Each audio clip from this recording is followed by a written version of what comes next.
경주 방패장에 반입 기준을 초과하는 방패물 수백 드럼이 반입된 사실이 뒤늦게 확인된 가운데 반입 기준 완화 절차가 진행 중입니다. 단독 보도합니다. 울릉도의 기상 악화로 피항한 중국 어선 170여 척이 출몰해 환경오염과 시설물 훼손이 우려됩니다. 최순실 국정농단 사태로 새누리당이 심한 내홍을 겪으면서 지역 국회의원들의 위상도 흔들리고 있습니다. 여러분 안녕하십니까?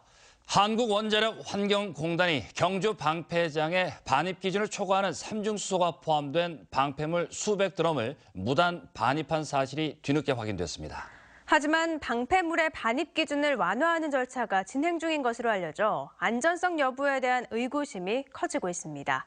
김형일 기자가 단독 보도합니다. 한국원자력환경공단은 지난 3월 월성원전에서 발생한 중저준위 방패물 1000드럼을 경주 방사성 폐기물 처분장으로 반입했습니다. 그런데 이 가운데 264개 드럼의 폐기물에서 반입 기준을 최고 6배 가까이 초과하는 삼중수소가 검출됐습니다.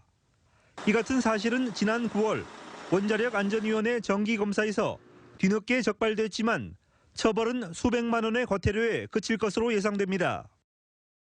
규정과 일치하지 않는 이런 문제가 있었다는 것을 적발하게 된 것은 굉장히 유감스럽고 그래서 전반적인 문제들을 다시 한번 재점검해야 되지 않을까 하는 생각이 듭니다.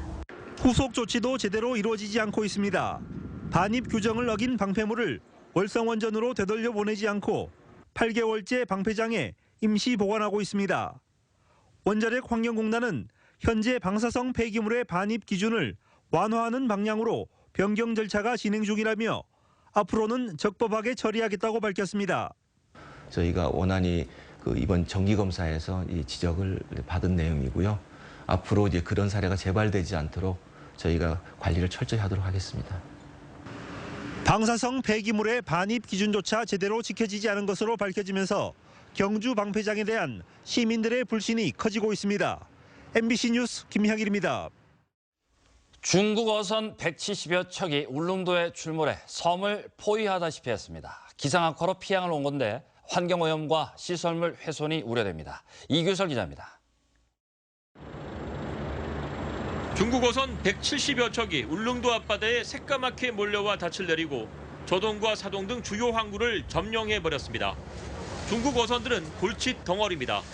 멋대로 닻을 내려 항구 출입구를 막는가 하면 어업 지도선의 지시도 무시해버립니다. 지금 요놈은 빠져나가라 가지는 않네. 쓰레기와 각종 폐기물을 마구 버려 바다를 오염시키고 닻을 끌면서 해양 케이블과 심층수 지수관을 파손하는 일도 발생하고 있습니다. 울릉군과 해경은 정박 가능 지역을 알리는 안내문을 나눠주고 불법행위 단속에도 나섰지만 역부족입니다. 지난 2004년 북한이 중국에 동해 어장을 내준 뒤 북한에서 조업하는 중국 어선은 2006년 580여 척에서 올해는 1,100여 척으로 2배 이상 늘었습니다. 중국 어선은 북한 해역에서 남하하는 오징어떼를 싹쓸이하고 있어 우리 어민들이 큰 피해를 보고 있습니다. 오징어 자원이 완전히 고갈돼서 울릉도 어업인들이 오늘날 생계 유지를 못하고 있는 이런 어려움을 겪고 있는 주 원인이 모두가 다 북한 수역에 진출한 중국 배들이고 중국 어선들로부터 우리 바다의 수산물과 어민들의 생존권을 지키기 위한 정부 차원의 대책이 필요해 보입니다. MBC 뉴스 이규설입니다. 최순실 국정농단 사태가 불거진 뒤 새누리당이 심한 내홍을 겪으면서 지역 국회의원들의 위상도 크게 흔들리고 있습니다. 삼선의 강석호 국회의원이 지난 7일 새누리당 최고위원직을 사퇴했고 당 사무총장인 박명재 국회의원도 친박과 비박 갈등 속에 입지가 좁아졌습니다. 친박 초선인 김정재 부대변인과 김석기 의원도 대통령의 지지도 추락으로 위상이 흔들려 지역 현안에 대한 예산 확보에도 우려가 커지고 있습니다. 포스코가 노후 후판 설비 조정과 경량 소재 투자 등 사업 재편에 나서기로 했습니다. 권우준 포스코 회장은 오늘 주영환 산업통상자원부 장관과의 면담에서 후판 수요 급감에 대응해 고급 후판 비중을 확대하거나 조선 등 관련 산업 수요를 감안해 후판 한계 라인 중단도 검토할 수 있으며 타이타늄과 마그네슘 등 경량 소재 연구 개발과 설비 투자에 오는 2021년까지 4,300억 원을 투입한다고 밝혔습니다. 또 국제적 온실가스 규제 강화로 국내 이산화탄소 배출의 14%를 차지하는 철강업계 부담이 매우 크다며 민관 합동 대책 마련을 건의했습니다. 동북지방통계청이 발표한 10월 고용 동향에 따르면 경북의 취업자는 144만 8천 명으로 작년 같은 달보다 1,000명이 줄었습니다. 경북 지역 실업률은 2.8%로 지난해 같은 달보다 0.4%포인트 높아졌습니다.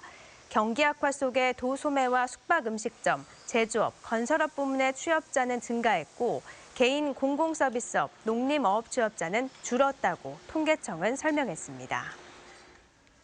대구지방검찰청 포항지청은 지난 2월부터 10월까지 허위로 신고 또는 고소를 한 무고사범 18명과 법정에서 허위 증언을 하거나 이를 지시한 위증 및 위증교사 사범 5명을 적발했습니다.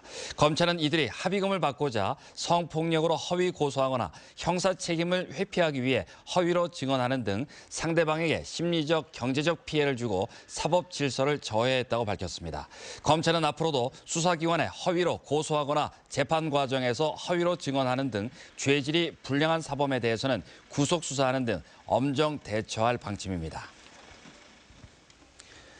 한국수력원자력 월성원자력본부는 경주 신월성 원전 1호기가 제3차 계획 예방 정비를 위해 오늘 오전 10시쯤 발전을 중지했다고 밝혔습니다. 신월성 1호기는 이번 정비 기간 동안 원전 연료 교체와 저압 터빈 분해 점검 등을 실시한 뒤 다음 달 초 발전을 재개할 계획입니다.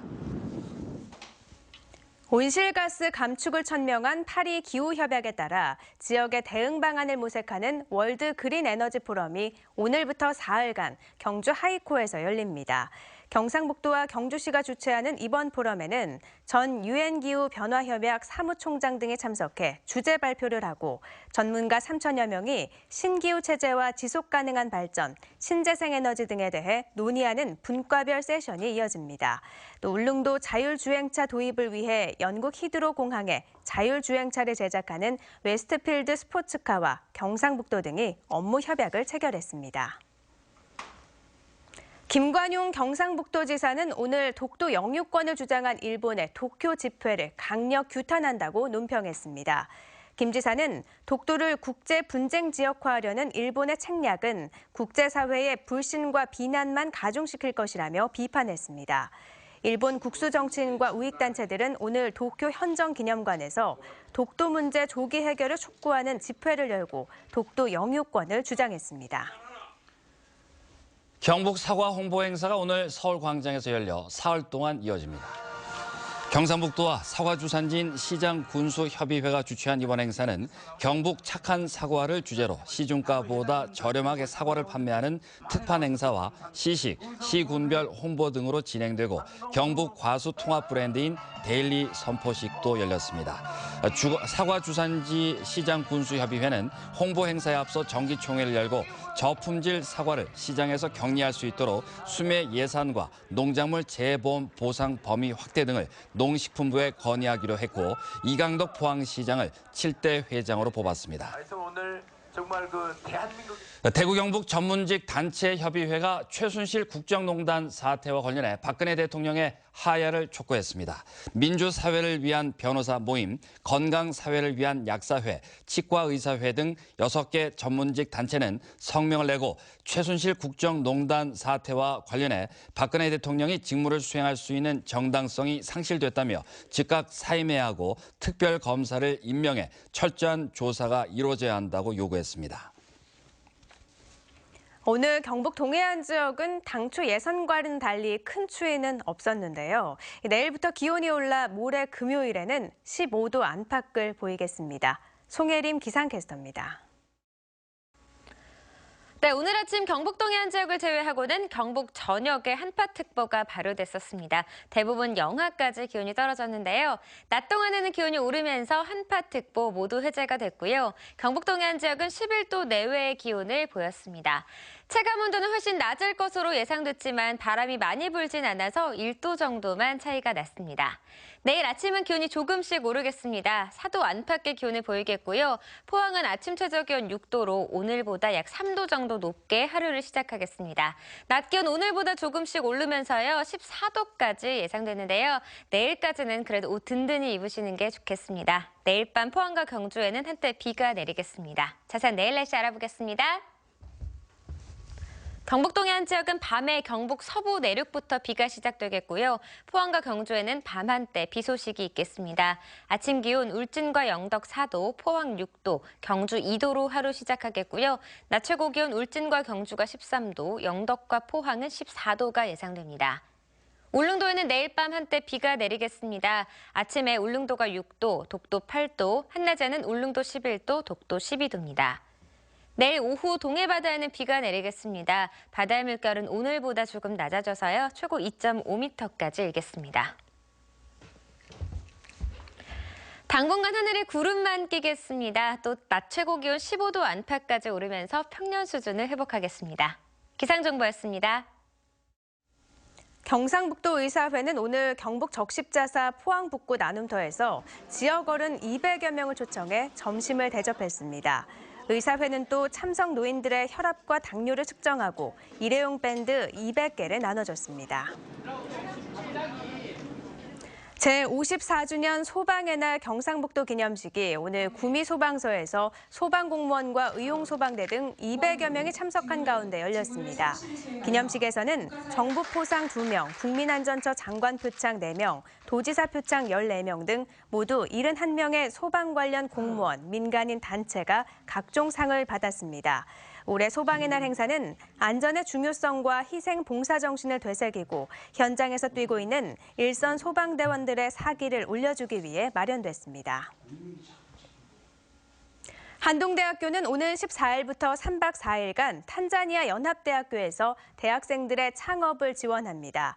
한동대 교수들과 중소기업 대표들은 현지 학생들이 제시한 창업 아이디어를 심사해 실제 사업화가 가능한 아이템을 선별하고 상품화될 수 있도록 지원할 계획이고 학생 창업을 돕기 위한 교수 인력 양성 사업도 펼칠 예정입니다. 한국철강협회는 지난 9월 경주 지진 이후 스틸하우스 시공과 관련해 포스코 휴먼스 등 시공업계 문의가 잇따르고 있다고 밝혔습니다. 이는 스틸하우스가 경량 형광이나 아연 알루미늄, 마그네슘 합금 도금 강판 등을 사용해 내구와 내화, 내진성이 뛰어나 지진에 안전하다는 인식이 많아졌기 때문입니다. 스틸하우스는 지난 1996년 처음 도입돼 초기에는 매년 1000여 채 이상 건립됐지만 높은 건축 비용 등으로 인해 현재는 연간 500여 채 정도 건설되고 있습니다. 국내외 철강 수요 감소로 철강사들의 조강 생산량이 줄어든 것으로 나타났습니다. 한국철강협회에 따르면 올 들어 9월까지 조강 생산량은 5,100만 톤으로 지난해 같은 기간에 비해 1.6% 감소했습니다. 특히 세계철강협회가 내년도 한국의 철강 소비를 올해보다 3.2% 감소한 5,400여만 톤으로 예측해 국내 철강사들의 조강 생산량도 줄어들 것으로 전망됩니다. 대구, 경북에서도 비만 인구가 꾸준히 늘고 있는 것으로 나타났습니다. 국민건강보험공단이 2005년부터 2015년까지 20세 이상 성인의 건강검진 1억 3천만 건을 분석한 결과 지난해 기준으로 대구 지역 비만 인구 비율은 35%로 17개 시도 가운데 가장 적었고 경북은 36.4%로 8번째였습니다. 하지만 지난 2005년부터 대구, 경북 지역 모두 비만 인구 비율이 4% 이상 늘었고 체질량 지수 30 이상 고도 비만 비율이 경북 울릉군이 전국에서 가장 높았습니다. 국민건강보험공단은 전체적으로 비만 인구가 늘고 있는 가운데 특히 대중교통이 발달하지 않은 도서 산간 지역의 비만율이 높게 나타났다고 설명했습니다. 지난 9월 지진으로 마감재가 탈락돼 사용이 중지된 포항문예회관 대공연장은 다음 달 초부터 이용이 가능할 것으로 보입니다. 포항시는 떨어진 천정 석고보드 2장 외에도 관람객의 안전을 고려해 천정 마감재를 전부 교체하기로 하고 공사에 들어갔습니다. 포항시는 현재 천정 마감재를 뜯어내고 있다며 주말쯤 부착 공사에 들어가면 다음 달 2일쯤부터 사용이 가능할 것으로 보고 예약을 받고 있습니다. 포항시 장학회는 대학생 402명과 고등학생 142명을 2016년 장학생으로 선발하고 홈페이지에 공개했습니다. 장학위원회는 학교 성적과 생활 정도를 고려했고 장애인 가정과 다자녀, 다문화 가정에는 가산점을 부여했다고 밝혔습니다. 선발된 장학생들에게는 다음 달 초까지 모두 7억 4,200만 원의 장학금이 지급됩니다. 경상북도가 건강기능식품 판매업체와 의료기기 무료 체험방에서 허위 과대 광고로 부당이익을 얻은 행위를 차단하기 위해 오는 25일까지 민관합동 지도점검에 나섭니다. 네, 이상으로 포항 MBC 뉴스데스크로 마치겠습니다. 여러분 고맙습니다.